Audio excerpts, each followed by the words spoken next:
حضرت لوط علیہ السلام حضرت لوط علیہ السلام حضرت ابراہیم علیہ السلام کے بھتیجے تھے۔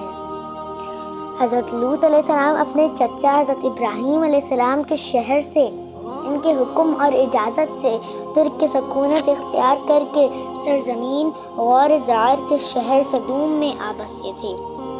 آپ کی والدہ کا تعلق اسی شہر سے تھا۔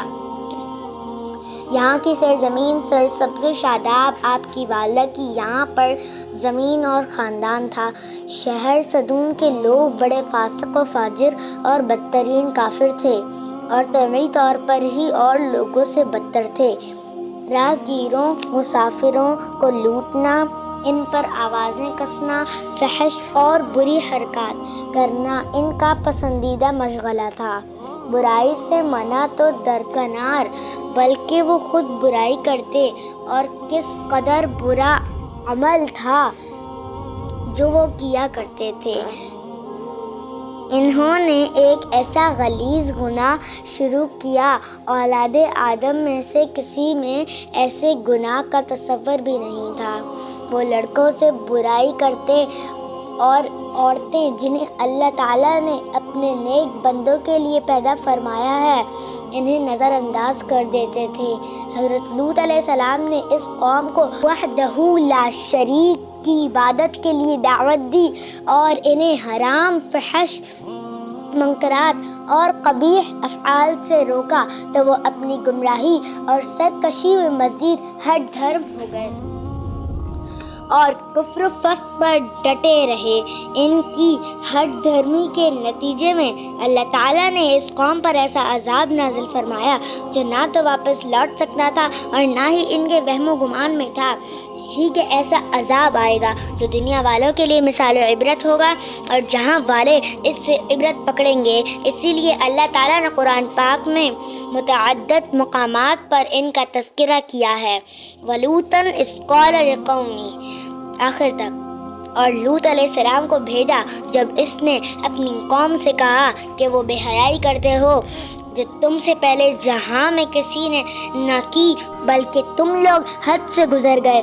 اور اس کی قوم کا کچھ جواب نہ تھا مگر یہی کہنا کہ ان کو اپنی بستی سے نکال دو، یہ لوگ تو پاکیزگی چاہتے ہیں۔ تو ہم نے اسے اور اس کے گھر والوں کو نجات دی مگر اس کی عورت وہ راہ جاننے والوں میں ہوئی، اور ہم نے ان پر ایک مینہ برسایا تو دیکھا کیسا انجام ہوا مجرموں کا۔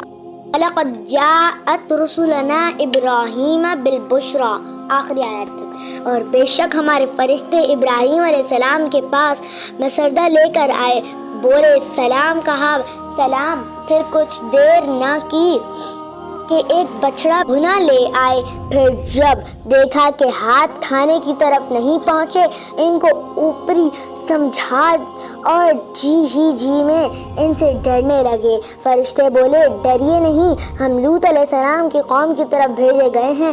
اور ان کی بیوی کھڑی تھی، وہ ہنسنے لگی تو ہم نے اسے اسحاق علیہ السلام کی خوشخبری دی، اور اسحاق علیہ السلام کے پیچھے یعقوب علیہ السلام کی بولی، ہائے خرابی، کیا میرا بچہ ہوگا اور میں بوڑھی ہوں اور یہ ہیں میرے شوہر بوڑھے، بے شک یہ شرم کی بات ہے۔ فرشتے بولے کیا اللہ کے کام کو شرم کرتی ہو؟ اللہ کی رحمت اور اس کی برکتیں تم پر اس گھر والوں، بے شک وہی سب خوبیوں والا، عزت والا۔ پھر جب ابراہیم علیہ السلام کا خوف زائل ہوا اور اسے خوشخبری ملی، ہم میں سے قوم لوط کے بارے میں جھگڑنے لگا۔ بے شک ابراہیم علیہ السلام تحمل والا، بہت آہیں کرنے والا، رجوع لانے والا ہے۔ اے ابراہیم، اس خیال میں نہ پڑ، بے شک تیرے رب کا حکم آ چکا اور بے شک ان پر عذاب آنے والا ہے کہ پھیرا نہ جائے گا۔ اور جب لوط علیہ السلام کے یہاں ہمارے فرشتے آئے، اسے ان کا غم ہوا اور ان کے سبب دل تنگ ہوا اور بولا یہ بڑی سختی کا دن ہے، اور اس کے پاس اس کی قوم دوڑتی آئی اور انہیں آگاہی سے برے کاموں کی عادت پڑی تھی۔ کہا اے قوم، یہ میری قوم کی بیٹیاں ہیں، یہ تمہارے لیے ستھری ہیں، تو اللہ سے ڈرو اور مجھے میرے مہمانوں میں رسوا نہ کرو۔ کیا تم میں سے ایک آدمی بھی نیک چلن نہیں؟ بولے تمہیں معلوم ہے کہ تمہاری قوم کی بیٹیوں میں ہمارا کوئی حق نہیں، اور تم ضرور جانتے ہو جو ہماری خواہش ہے۔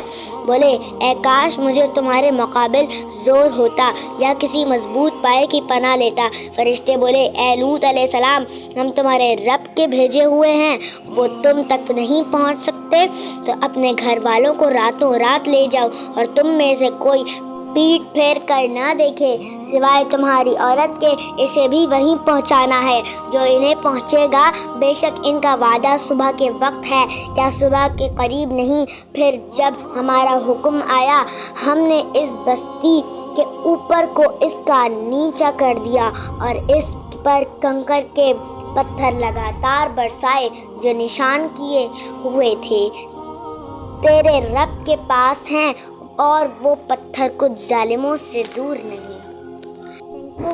فرینڈز، یہ تھی میری آج کی حضرت لوط علیہ السلام کا پارٹ 1۔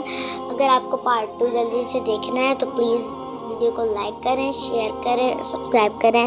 ملتے ہیں آپ لوگ کو ہم نیکسٹ ویڈیو میں حضرت لوط علیہ السلام کے پارٹ 2 میں۔ تب تک کے لیے اللہ حافظ۔